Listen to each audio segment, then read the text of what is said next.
महावीर पुनको कुरा बालेन सरकारले सुनो डिजल र पेट्रोल गाडीलाई विद्युतमा बदल्न कानुनी व्यवस्था मिलाउने निर्णय। दर्शकबिन नेपाल सरकारले पुराना डिजल तथा पेट्रोल गाडीलाई विद्युतीय सवारीमा रूपान्तरण गर्ने नीति निर्णय गरेको छ। पेट्रोलियम पदार्थको बढ्दो आयात र वातावरण प्रदूषण न्यूनीकरण गर्ने उद्देश्य सहित आइतबार बसेको मन्त्री परिषदको बैठकले यसका लागि आवश्यक कानुनी व्यवस्थाहरू मिलाउन सम्बन्ध निकायलाई निर्देशन दिने निर्णय गरेको हो। सांसद महावीर पुनले सरकारले आफ्नो कुरा सुनेको बताएका छन्। पुनले सामाजिक सञ्जालमा लेखेका छन्, पुराना गाडीहरूलाई विद्युतीय गाडीमा बदल्ने प्रस्तावलाई सरकारले पक्कै पनि अगाडि बढाउनेछ। म मन्त्री हुनुभन्दा पहिले र आफै मन्त्री हुँदा पनि निकै नै प्रयास गरिरहेको थिए, तर धमिरा तत्त्वहरूले अगाडि बढ्नै दिएन। अब धमिराहरूलाई औषधि छर्ने हो।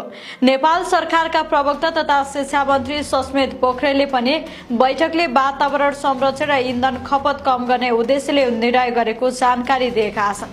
उनले भने डिजल तथा पेट्रोल गाडीलाई विद्युतीय गाडीमा रूपान्तरण गर्न आवश्यक कानुनी व्यवस्था मिलाउने निर्णय भएको छ।